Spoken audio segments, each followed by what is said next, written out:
get drip with it, that's sick, hit it. I said minute, I'll admit it any minute. I went ape shit, .08 kid. Cost basis had them looking for the matrix, but it ain't there though. Nah, it ain't there though. Just me, myself, and Genie polishing the ground flow. Bagging unknown, then the court knows. Good slapping vibes, how that month go. Blue beams banging, pot of gold waiting. Data at rest, but the DM's never patient. Try to put a deal together on a one-way street. Tell them I'm not selling, baby. Offer's not a thing. Good month. Huh? What happened, bro? What Well, the fuck happened, bro? Please. well, For the sense of everything that is good in the world, dude. Help us answer some questions today. I've been sitting in this row of question marks for like 9 days. And just yesterday, I get to throw the what happened on top of it. Wow. You're sitting in a SBF row. What'd you say? Frizzly that fro. man of the acronyms, man. He is Basic Sam at this He's point. Basic Sam. You are wearing a Basic Sam frizzly fro of question marks, dude. And I got questions for days, dude. I think everybody has questions, dude. How did this happen? How did we get here? How did one of the biggest crypto exchanges in the world completely fall flat on its face and file bankruptcy so fast, dude? How did fast. the bear market go grizzly? How did it happen? How did the bear market grow claws, man? That's what I'm talking about. What happened? And we're here to dig into it.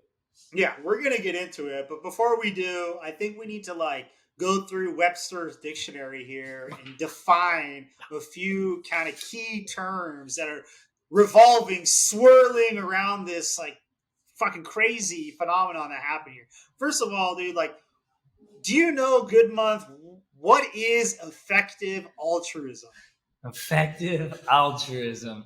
I did. I learned what effective altruism was. I knew what altruism was. Effective altruism, I was so confused, man. I saw it roaming around Twitter. I saw people talking about it. I'm like, what is effective altruism? What is that word trying to describe? It boils down to lobbying. I love millennials. I'm a millennial because we're so good at rebranding. We rebranded the word lobbying to call it effective altruism. And if anybody wants to debate that, my line is open. It's 1-800-420-6969. You call that hotline and I will debate that for days. 420-6969. We got the good facts. Let's fucking go. All right. So effective altruism is the millennials rebranding of lobbying. Okay. Yeah, and to break that down even more importantly, I think it's important for people to understand that there is when you work in the public markets. I've worked on a Department of Defense contract before, and it blew my mind coming from the private space to the public space. There is no collusion allowed, which when we're in the business space, we go out to drinks. We do things with clients, client entertainment. You buy them dinner. You don't think anything of it. You actually can't do that with a government official. So there's this lane at which companies throw profits to something that they can basically pump the bags of their interests, and it's called lobbying. And it's no different than what we're calling effective altruism. So effective altruism, if I understand, in the context of FTX, was they were going to come up with a way that after they printed this internet money, that they were going to use this internet money for different kinds of causes that they thought were important. And it looks like, being that they were the second biggest donor to the Democratic Party, that they felt that crypto regulation was a cause that they just couldn't avoid. And in order to do this, in order to make those contributions, they needed to create kind of like a subdivision, another company. And that company was Alameda Research, dude. So what do you know about Alameda Research? Alameda started as an arbitrage business, and that sounds like it's a legal thing, but it's not. There are quantitative firms that make their money off arbitrage. Arbitrage simply means you buy an asset or something at a lower cost than what you sell it at. And typically it's across markets. So it means in this case, Alameda Research was funded. All of that spread that created that venture firm, which leads us to where we are today, was due to arbitrage, buying Bitcoin for cheaper in the States, selling it at premiums in the Taiwanese, and I believe the South Korean markets. I need to be fact checked on that. But that is where the premiums were being made on Alameda Research, and that's where the quantitative firm got its foothold. So they have FTX, centralized crypto exchange, signing all kinds of amazing partnership deals, dude. Like really taking over the game, right? Like the run up from zero to where they were at was very fast, and it involved like major deal making, dude. Tom Brady, Stephen Curry, Shaquille O'Neal, all the biggest possible influencers in the game were brought to the table to really like help the growth of this frankly like celebrated company, dude. FTX, like we can sit here right now and we can pile on that, but like up until this point it was cheerleading, it was deal making, it was celebrities, it was lobbying, and a lot of elbows were rubbed with politicians, leading towards what looks like inevitably crypto regulation. So in such a short time frame, I think people need to realize that. Like you hit on that slightly, but you know, to be a crypto exchange, to be the number 2 crypto exchange and working with the government on regulations and lobbying, not a bad thing. However, doing that when you are a 3-year-old company is wild. Not to mention the age of the CEO. Like I don't even want to throw that out there. I'm around that age, right? I would be hiring someone older than me that's seen the times, right? Now they got Mr. Ray taking them over, but yeah, you know this is where we start to see some cracks like in the concrete here, dude. It's like, okay, let's take a look at Alameda Research, and when we do, we see that the CEO goes by the name of Carolyn Ellison. She's a Stanford math graduate, you know, apparently like very smart, but she's only like 28 years old and only has a few years of experience. So that's question number 1. Can you justify somebody with her level of experience, with her background, being the CEO of a multi-billion-dollar business that is pushing crypto regulation and lobbying and all of this? Can you justify that at all? I'm not going to fade smart people. I'm not going to fade people who are bullish. If you're bullish and you're smart, you can do a lot of things. And most importantly, you can put yourself in a position to get lucky. So I'm not going to say that she and the whole entourage that set up Alameda and then moved on to FTX, I'm not going to say that they were doomed from the beginning, because they could have gotten lucky. They had a ton of resources from their parents and also at their will that they could have called on. So we very likely could have seen young people get very lucky.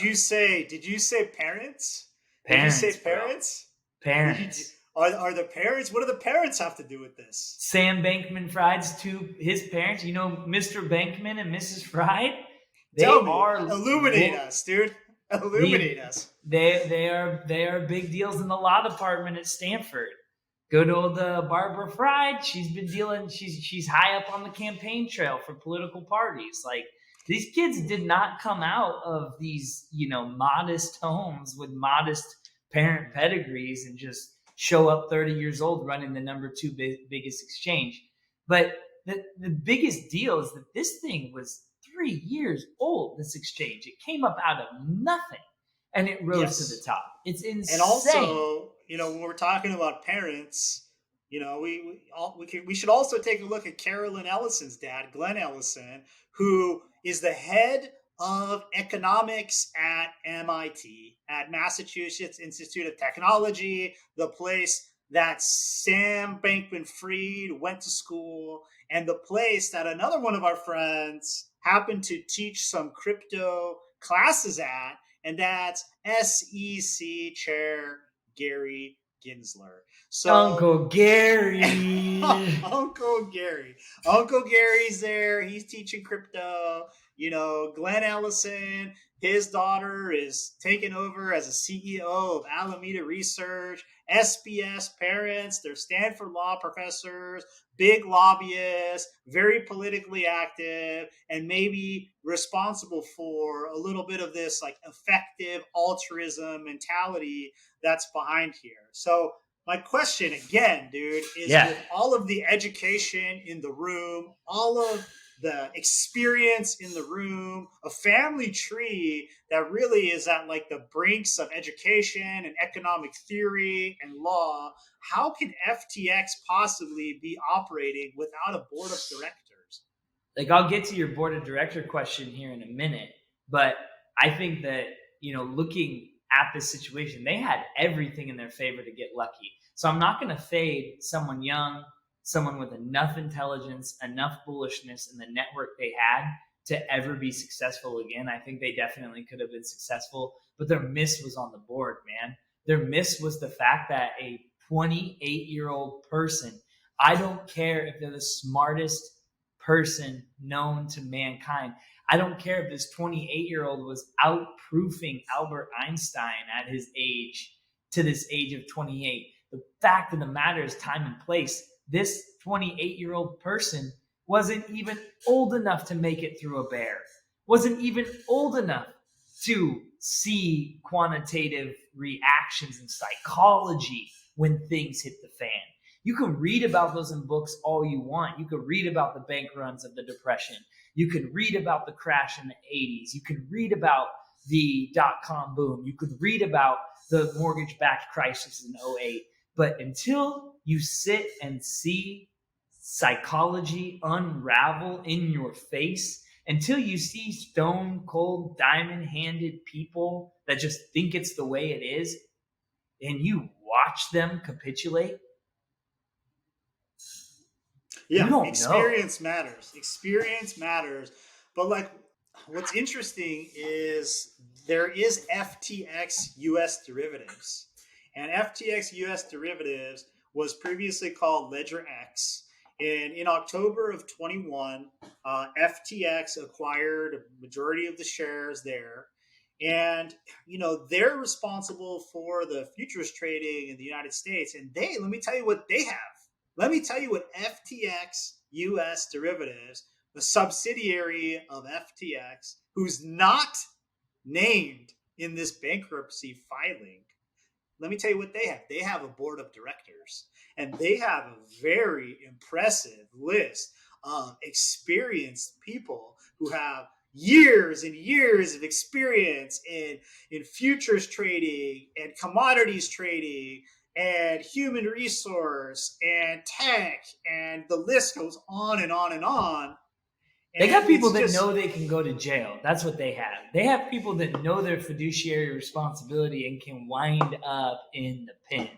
That's what they had. That's right. Fiduciary responsibility, compliance.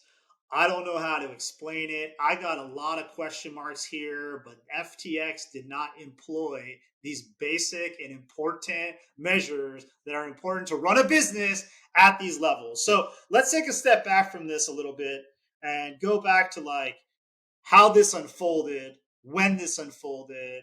And interestingly, like a lot of this unfolded in front of our face on Twitter. And so that's an interesting thing about Web3. It looks like Twitter, owned by Elon Musk and associates.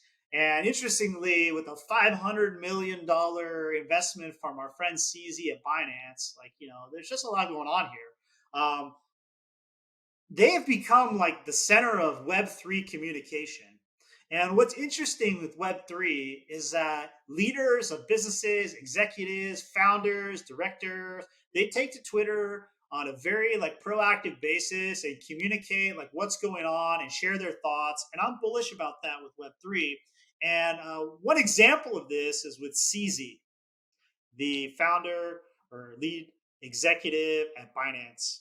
So on November 6th, and Hazy B, if you can bring up these tweets from CZ, he says, As part of Binance's exit from FTX equity last year, Binance received roughly 2.1 billion USD equivalent in cash, BUSD, and FTT. Due to recent revelations that have came to light, we have decided to liquidate any remaining FTT on our books. Goodmonth, what is FTT and why is FTT so important in this equation right now?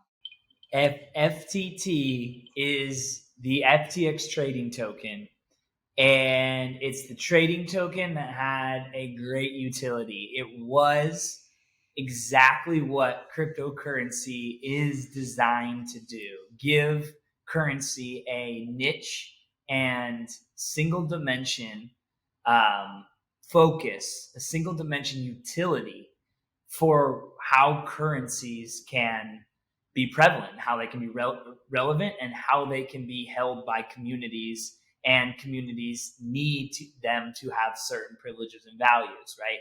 These type of tokens are used in place of buying subscription services or buying subscription licenses. Instead, you hold the token then gets added value as demand accrues over the top of it. The FTT token, in its most general basis of what that token's utility was intended to be, was a good, smart token. Then it got dumb real fast. It got dumb. It was a successful token. It was a successful part of this equation. And it just so happened that like CZ, as one of the investors into FTX, was holding, they were holding $2.1 billion.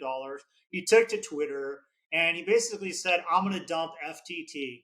He said, and we know why he got it, right? We know why he held the FTT, because he asked to be bought out of his investor shares as FTX rose to be Binance's #1 competitor. They were an early investor in 2019, along with Ding, which we'll talk about maybe here in a minute. Our boy, Dingaling. Whoa.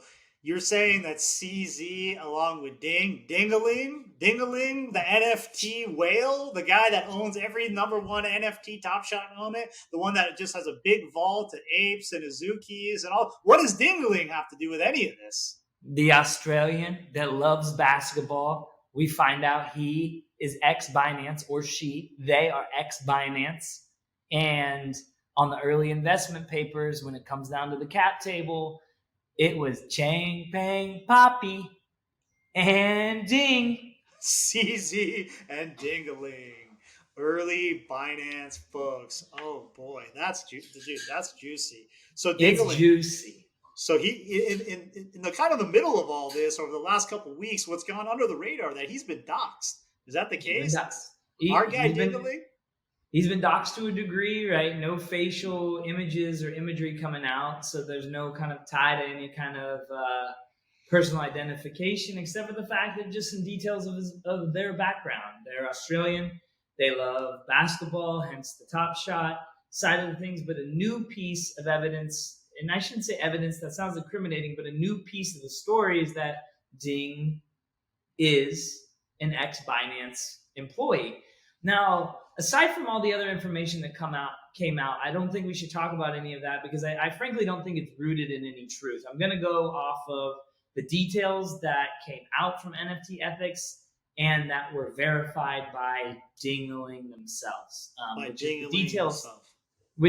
the details that I just went over. And I think the biggest news that we can take out of that doxing is that Ding is indeed the Ding that was ex-Binance and was on the cap table for a pretty large percentage of FTX.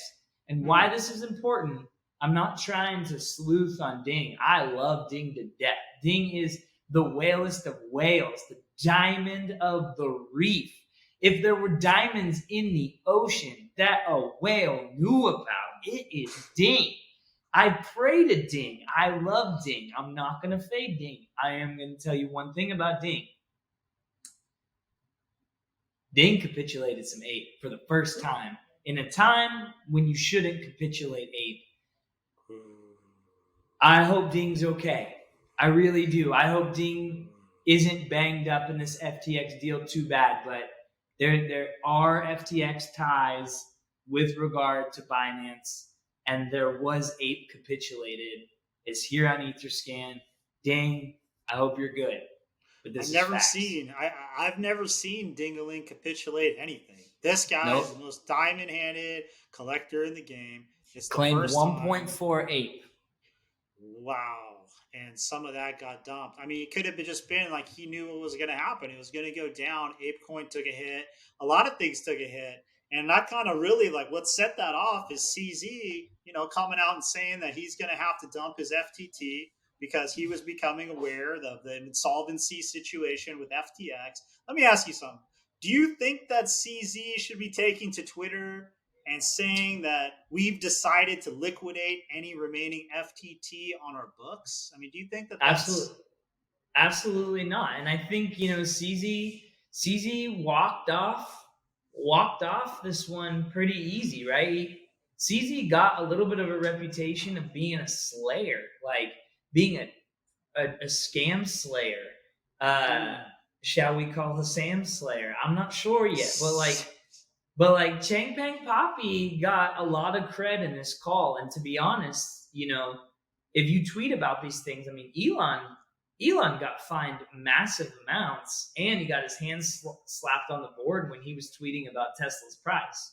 And this was, 3-4 years ago. So you cannot tweet about a security. However, this begs the question of regulation in the crypto space. Is that because crypto lacks those regulations, the lines are blurred. But I think the fact that, Kim Kardashian got hit so hard with her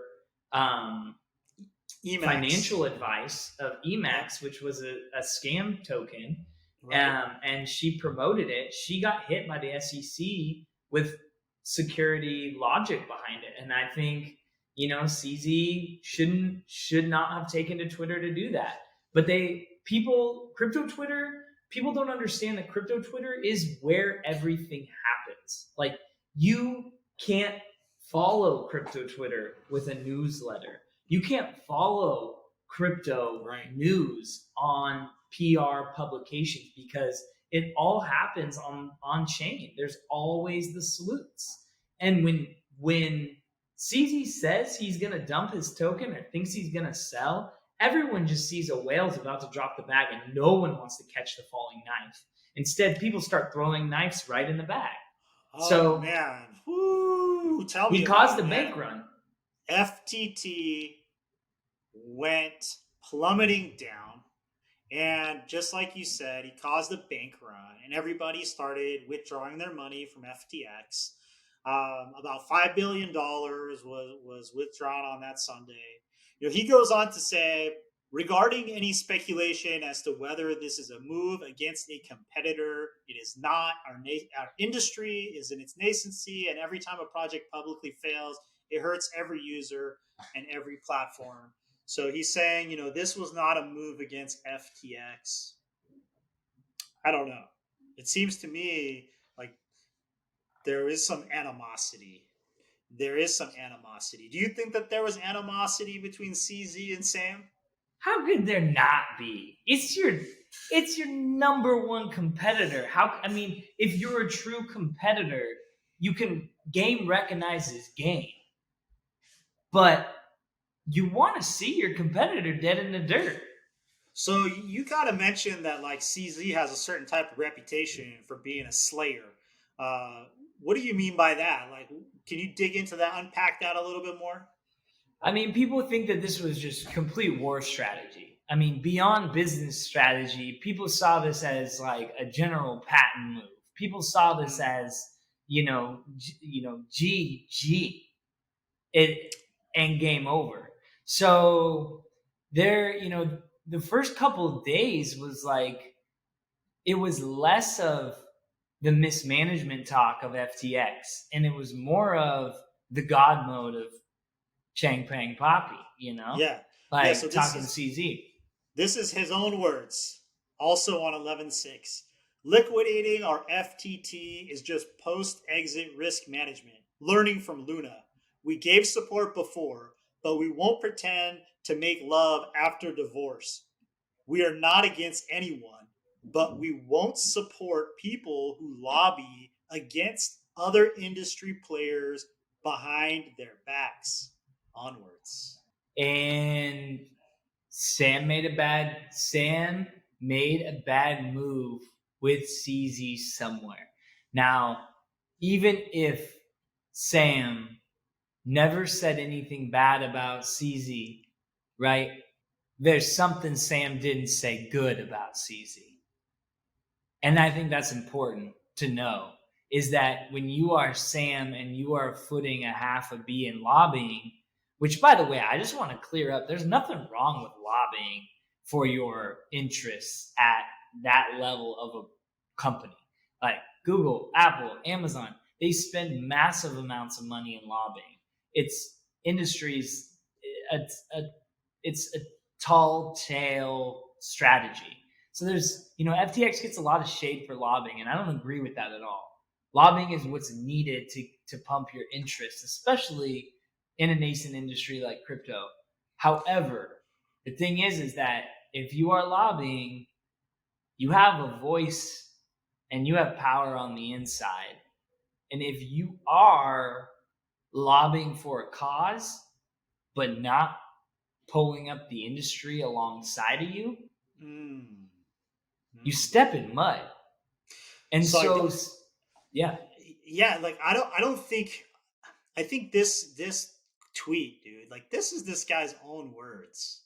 In his own words, at a time when this causes a bank run on FTX, it didn't cause their insolvency, but it accelerated the process of their insolvency those last few days. That happened very quickly. They dumped the FTT token, and he says, "Don't move behind my back, lobbying things that are not good for industry peers." Okay. CZ's tweet, that tweet was manufactured to be the biggest trust building tweet of this industry. So moving forward, we get a follow-up tweet from CZ a couple days later on 11/8, and he says, "This afternoon, FTX asked for our help. There is a significant liquidity crunch. To protect users, we signed a non-binding LOI intending to fully acquire FTX.com and help cover the liquidity crunch. We will be conducting a full DD in the coming days." So, the minute I saw this tweet, I could tell you the deal wasn't going through. Oh, so he's saying, yeah. Look at the language.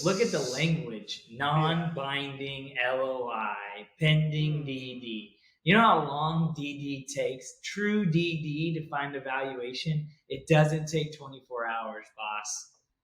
This guy did his DD from the outside, and I do want to say this is a bull case for crypto, for on-chain assets. For that reason, is that CZ was on the inside. He was an investor prior to, and then he became a whale holder of this FTT token, which ended up being the Achilles heel of this entire situation, was the FTT token for how it was leveraged, which we'll get into the assets and liabilities of Alameda. But the point of that tweet was not to save FTX. The point of that tweet was to announce that Sam had surrendered before Sam tried to announce that he didn't surrender. Yeah, and in fact, that's something very interesting that you're saying. You're saying he had already done his DD because it's on chain. And if you know what you're looking at, you can figure this out. He already knew. He already knew what was happening. And this was just a final freaking blow. Sam reached out to me for help. Right. Uncle CZ, friendly Uncle CZ is going to help. Now, interestingly, this actually caused like a reversal of the dumping, and momentarily it caused a big bounce. And Sam really leaned into that too. He was like, yeah, we're working with CZ. We're going to try to come to a resolution. There was no chance of a resolution. And so when you use language like that on Twitter, like basically maybe this is going to be okay, it softens up the situation, you get a bull run, and you know what that is? That's an exit pump, ladies and gentlemen. That's an exit pump. Let me exit some more liquidity to close the gap here because the gap is wide. There was some people saying it was $8 billion. It ended up to be $9.4 billion. What happened to the $9.4 billion? Like, can it be possible that these guys lost the $9.4 billion doing quantitative trading? I thought that these computer algorithms were supposed to be smart, dude. What happened to the 9.4 billion? What do you pontificate happened with the 9.4 billion? I truly think that the 9.4 billion would be okay if it didn't have the basis of the FTT token as its main asset to support it.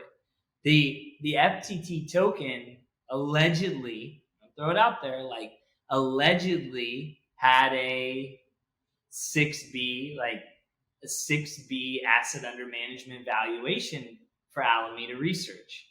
And their liabilities were 7B, and they had 12B under management.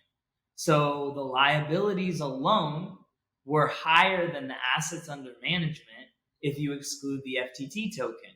So when CZ starts tweeting that he's going to dump FTT token because it's not good for the industry, because he's pointing out the flaws that the FTT token is fraught with, which we'll go into what it was fraught with, people started selling. They started creating a bank run. When there's immense amount of sell pressure, there's no buy pressure, and the tokens aren't distributed evenly and nearly one-to-one, that creates a crater. That crater saw 6Bs, allegedly, that crater saw 6Bs, allegedly 50% of the assets on management, drop to nearly zero. Therefore, that left over 6Bs in true assets and 7Bs in liabilities. 7 minus 6 is 1. That's a B in debt, baby. Yeah, so they had their books filled with FTT, and apparently they were using this FTT as to get loans and just collateralize and just getting carried away with this utility token. Is this what you're supposed to do with the utility token? Is it healthy to have your utility token be one of the main assets on your books? Help me understand that. No way. And when you look, let's take Yuga Labs, for example. Yuga Labs has a plan to distribute the APE token, and it wasn't fully distributed when it came out. That's the reason why we saw the run up to the other side launch with ApeCoin. There was only percentage of it that had been allocated at the time. It wasn't fully diluted. The rest is diluted on time-based distributions due to lockups. Now, this is good because it helps the ApeCoin naturally distribute. And I actually think Yuga Labs, for example, has done a phenomenal job of putting use cases out there that makes the currency of ApeCoin have great utility. You can buy merch with it. You can buy other NFTs with it. You can interact with it with the Gucci store. They're going to have more and more brand activations for what you get to use that currency for. And that's important because that's how it continues changing hands and how it continues circulating.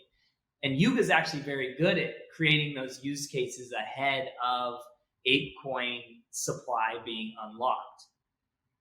If Yuga Labs ever starts to leverage and loan and basically provide equity into other companies or use loans from ApeCoin that is locked up as an asset, you got to sell the bag.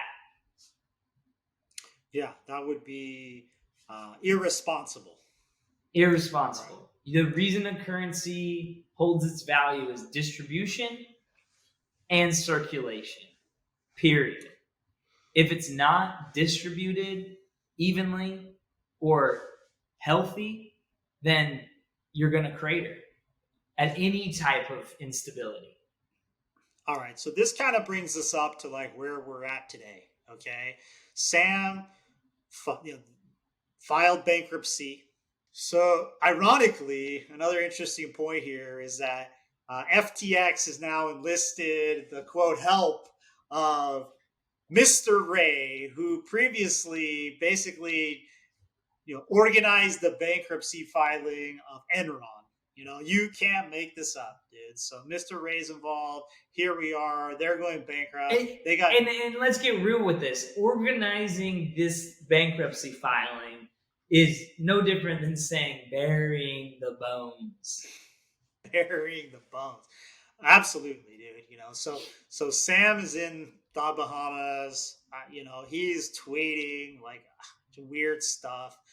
What H and then A and then P. I mean, what's your take on that, man? Like, what happened? What's he doing with this tweet, dude? Is he just trying to plead insanity? Is he trying to send us a message? Does he want to tell a story? Like, what's going on? I mean, it was the first. I'm glad that he tweeted the what and then the happened, because it really just first of all, it just kicked my brain over into the thought process that I think he if it wasn't clear before, I think has a little sociopathic tendencies right now. I mean, this is equivalent to, I mean, I hate to go there, but this is like if you're a serial killer and you come back and check on the bodies, this is like if you take a step back to see what you did. I don't know, man. This is not, a rational person who knows they made a mistake, they take time away. They go away. They go silent. They let their lawyer do the talking. They come back and face the music at a later day in public, but they face the music privately with themselves. This is pure engagement farming right now, and frankly, I think it's unacceptable. I had a little bit of empathy for him when this went down, because I thought he's a 30-year-old kid with a lot of resources around him, and he had an opportunity to get lucky with all the things he did, but he flew too close to the sun. This is an Icarus moment, and that's why I don't use the acronyms anymore. He's Sam, and I put on SPF on my face to plan for any time I were to ever get that close to the sun. But I'm not going to throw that B there ever again, because he doesn't deserve the acronym anymore, and that's okay at the moment. But coming into this a little bit more and watching him handle things on a public network, it's wrong, right? This is wrong. This is as if the CEO of Enron were to have a platform like Twitter to pop open and talk when he psyops everyone's pension funds for years. This is if Bernie Madoff had a platform to come up on Twitter and talk about the fake book that he built. He doesn't, well, free speech is free speech, but this is a moment where it's tone deaf, and it's not good. Yeah, well, I think that's a reasonable conclusion, is that he's sick. But the question is, is that psyops? Is he trying to act now like he's out of control for later to plead that he was out of control and this kind of stuff? At the end of the day, there wasn't the right people around him. There wasn't the right compliance. There wasn't the right experience. But that's what we're being told. I'm not ruling out right now that there's more to this and there were other people pulling some of these levers. I'm just not going to rule that out because we don't have enough facts. I don't want to sound like a conspiracy theorist, but there's a lot of missing information here. Something else that happened that's pretty interesting is that CZ did an AMA. He went on Twitter. He did a Twitter Spaces. Again, pretty interesting for Web3. This is bullish for Web3, dude. That somebody's going to do a AMA at this critical time. The leader of one of the biggest companies in the industry, getting in front of people and just kind of talking through his thoughts. And, he did a lot of, he put out a lot of information that kind of reaffirms that Binance is a good position, that they're safe, that they have your funds, a lot of this. But something like a couple of like pretty interesting things that he said, like at the very, very end of the AMA, somebody asked him a question about like the future of centralized exchanges, because kind of like a big takeaway here was like the biggest messaging was not your keys, not your crypto, get your money off of centralized exchanges. We saw billions of dollars transacting through Uniswap and so on, and like the messaging is like get your money off of central exchanges. So somebody asked him, about the future of centralized exchanges as it relates to Binance. And he said something very interesting. He said the end game for Binance is not centralized exchanges. The end game is DeFi. And I think a market maker, like a market maker of DeFi. What do you think he means by that? Like when he says the future is DeFi, like what do you think he means by that? Because I'm kind of baffled. I think on-chain's the new mattress. I mean, people like if I were trying to start a crypto wallet right now, you're calling it mattress. Like I was just having lunch with some buddies the other day, and I said that, and they just went right to that. They're like, "Yeah, crypto wallet called mattress. That's the move right now," because we're in a position right now where people are hedging against fiat due to inflation. They're going into something that is net new and has growth, and now these custodies that they don't control are locking it up. So on-chain is the new mattress. Just like the mattress was, we all knew where people's money was. It was in the mattress. Where's the mattress? It's in the bedroom. Where's the person live? On Down Bad Ave. We knew it all, right? It's the same thing now. It's like, where's the money? It's an on-chain wallet. Where's the wallet? It's on Etherscan. It's on whatever chain you're using. But to your point, he has to say that. CZ has to say that. He just pulled the thread on the biggest centralized exchange champ since Mt. Gox. He can't swim uphill. And he hasn't. If you've noticed his tweets just recently, he announces the Trust Wallet. The Trust Wallet. The mattress. The money's in the mattress. Yeah. The money's in the mattress. He just the other day announced the Trust Wallet Chrome extension, which right. If those of you who don't know in the tech space, making your application be a Chrome extension is one of the stickiest things you can do. People don't delete Chrome extensions unless they don't have a need for Chrome extensions. FaXx. They don't delete Chrome extensions. And the fact that Binance didn't have this already shocked me. The fact they announced it now doesn't. Why? On-chain is the next mattress. I immediately knew that they were going to start moving people from their centralized exchange to an on-chain wallet. Why? Because they just defrauded the biggest centralized exchange since Mt. Gox. Okay, so let me ask you, right? Because I think that's a really well put way to look at it, right? It's all about on-chain. It's really not about the centralized exchanges. Binance continues to make investments in all kinds of different aspects of the industry, including the Trust Wallet. But like, where does this leave regulation, right? Like, this was all leading towards. See, my kind of argument here is that the regulators were already teed up. Gary and the boys were already teed up, and they were working with Sam on some crypto policy. Like, this is fact, dude. Sam was part of like the think tank on like crypto regulation policy and maybe thinking about a set of standards. And these guys were teed up with this because of Luna, right? Like, Luna's fall was all the ammunition necessary to like really push crypto regulation over the line.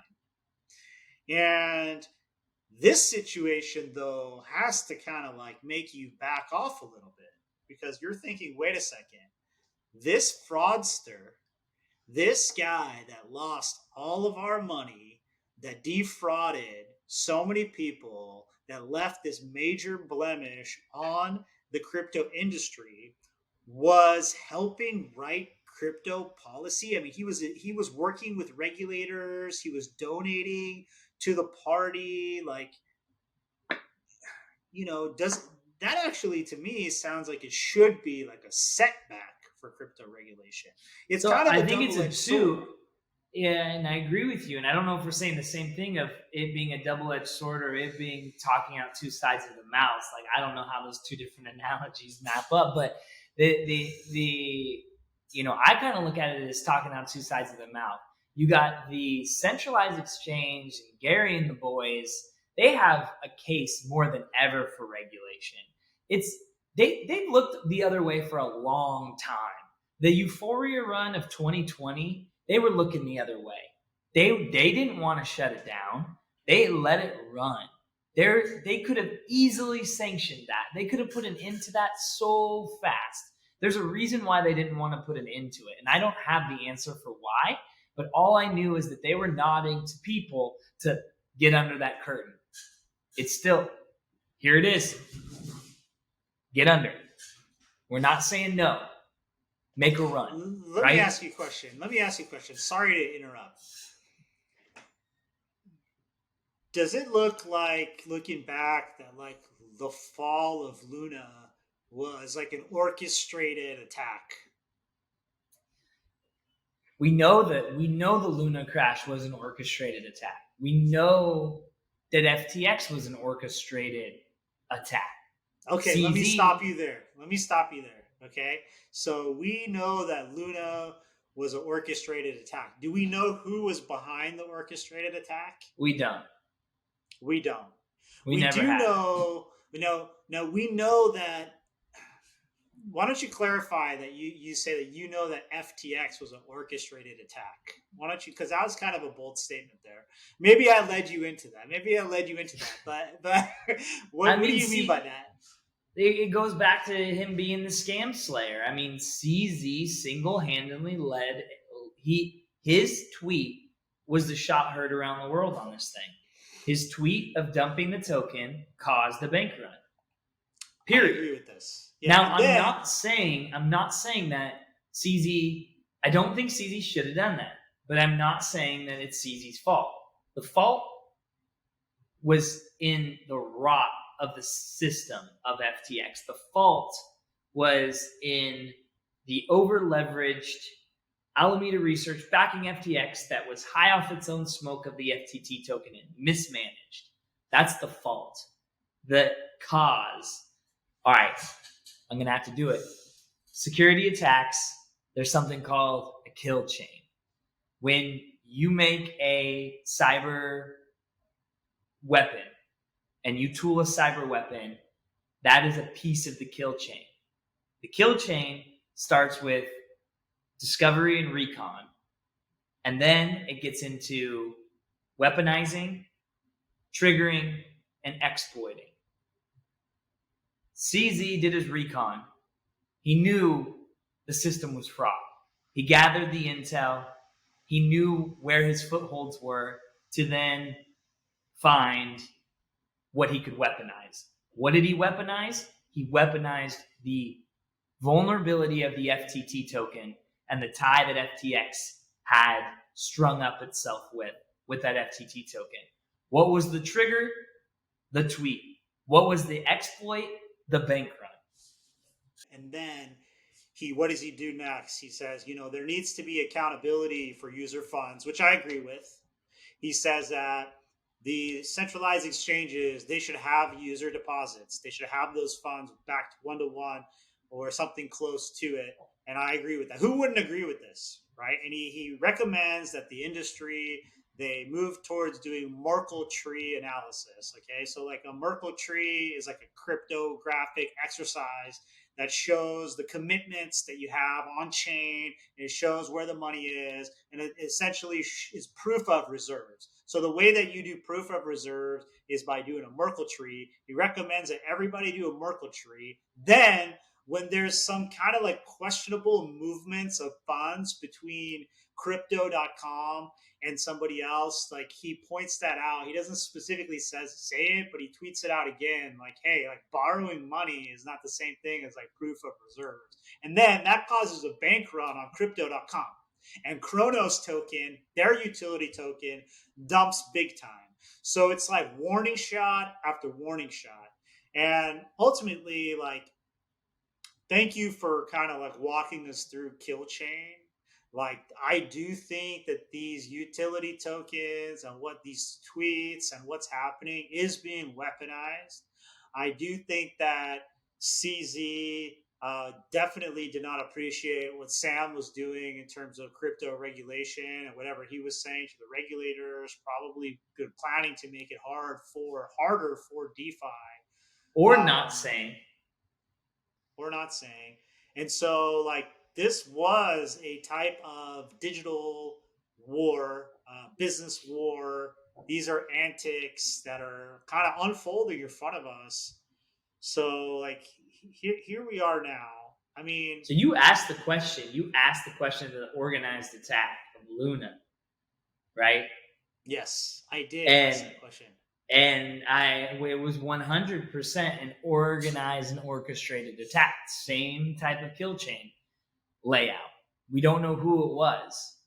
So the kill chain, and we don't know who was behind it, on Luna took place. And my argument to kind of fill in the gaps here is that taking down Luna is all that was needed in order to really push regulation over the line.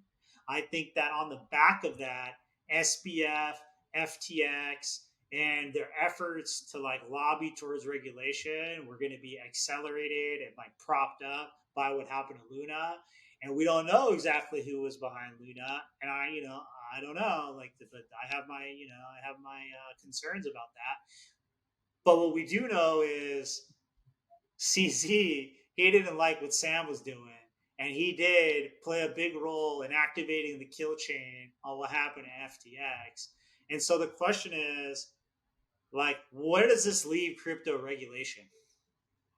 So I think that the Luna thing, Luna and Three Arrows Capital, that crash that happened in April was a big deal because they had exposure to the FTT token. And FTX actually, isn't omitted from the Luna and or 3AC situation because FTX saved them, basically provided capital on bad bets because they had exposure to the FTT token. So FTX did, usurp more of their supply up with those type of bailouts, if you will. But to your question, crypto is going to be heavily regulated now. It's unacceptable, much like the Dodd-Frank regulation. You familiar with Dodd-Frank? Walk us through it, champ. Dodd-Frank, D-O-D-D, and Frank. Not our D-gods, Frank, but Dodd-Frank is the regulation that got put in place that basically was to prevent the mortgage bundling and creating risky assets of mortgages so that 08 never could happen again. This FTX thing, we've almost said too many words, honestly, on this podcast because FTX is the 08 crash of mortgages, period. They were the central bank that was bundling, and they bundled everything in their damn token. So let's just kind of like dig into that, right? So the 08 housing market crash was basically in part caused by people taking assets, bundling them, creating synthetic derivatives that other people can then invest in. And there was a lot of other things that went on with the ratings of those and reclassification of those as the quality of the type of securities that there were. But ultimately, it created like leverage on leverage on leverage. And these synthetic derivatives were piled up so high that when things tipped, once the dominoes fell, the dominoes just raced downhill. And you're saying that essentially the way that FTX leveraged FTT token was very similar to that phenomenon. Yeah, very, very similar. It was misleveraged. It was misused. It was loaned out. It was extrapolated on. And it's very similar to what these bad bets on mortgages were. These bad mortgages were given out and nobody wanted to hold the bag. So they bundled them. So statistically, the ones that did pay up, the ones that were good loans could kind of get the boat over the line. And people were willing to take that diversified risk until eventually the risk overrode it all. We're going to get regulation strapped on crypto harder than we've ever imagined, but it got us to where we are now. And I'm grateful for that. I'm grateful for the fact that Ethereum is as battle tested as it is. Ethereum has gotten 8 years of battle tested cycles and journeys and users in a non-regulated environment, and you can never fade that. You can never take that away from ETH. Absolutely. Ethereum showed a lot of resiliency through this. I mean, frankly, like it barely budged. I can't believe it, dude. I can't believe how little Ethereum was affected by this. Did it go down? Yes, it did. But it's coming back and it's battle tested, like you said. So I guess like the final question I have for you today is regulation good or is regulation bad for our interests in cryptocurrency? It's needed. It's, as of this week, it's almost criminal to say that it's not needed. Put it in perspective like this. In 2008, when that mortgage crisis happened, Dodd-Frank got strapped on those mortgage practices, and we weren't able to ride as high and fast as we used to. But our housing market today, for other reasons, has recovered, and it's higher than what it was at the peak of 2008 when it crashed. So we recovered, and I think regulation has a lot of rationale and logic to justify that recovery. So though there are loan officers out there and people that run mortgage companies and realtors and developers and general contractors out there that hate the Dodd-Frank regulation because they want to let it rip, because they want to have a good month. But we have a rationale to tie to that regulation to say, this is why it won't happen again. We won't say what happened again when it comes to bundling bunk mortgages. And I am a proponent of regulation so that we don't have to say what happened to a centralized exchange again. I see. I'll also add that, we in NFTs, in crypto, we talk a lot about onboarding. We talk a lot about mass appeal. I'll tell you right now, we're far away from mass appeal if we're operating in an environment where rug pulls are this prevalent and people are losing money and you can't even trust like a centralized exchange like FTX that's being shilled by Tom Brady and the likes. I mean, nobody's going to touch that, dude. Like, yeah, maybe the degens will, and there'll be some small percentage of the population that are crypto curious that will. But the reality is, in order for mass adoption to take place, in order for crypto to really grow to the points that we hope, there has to be some consumer protections. And it does sound to me like regulation is part of that recipe. It sounds inevitable. So, my guy, Goodmonth, any departing words today to leave with our listeners? We covered a lot of ground. We kind of dug into the timeline of what happened here. It brought us to where we're at now. Crypto is down, but not out. Any final thoughts? Man, I think that you're going to see crypto companies coming at you with a new tune, and it's going to be fascinating. Coinbase is going to be coming at you with their MPC tech because they're going to keep KYC in their mouths and they're going to try to get you on chain, to use your KYC to get you on chain.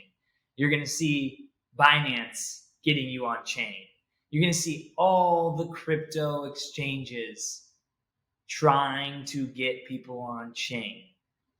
It's going to be fascinating as hell. And I think like at the end of the day, if you're taking the time to listen to this podcast and you're taking the time to learn, then someone around you is going to benefit from the lesson of controlling their keys. So all the products out there that are trying to help adoption, this is your time. Key management, 1Password for crypto keys, rolling crypto keys, rolling that security around those crypto keys. Not everyone's going to go get a laser engraver and put their seed phrase on metal and throw it in a safe that it has copies elsewhere. Not everyone's going to do that. We have to be practical. There's going to be people who control their keys that go on chain that have poor security around their keys. That's okay.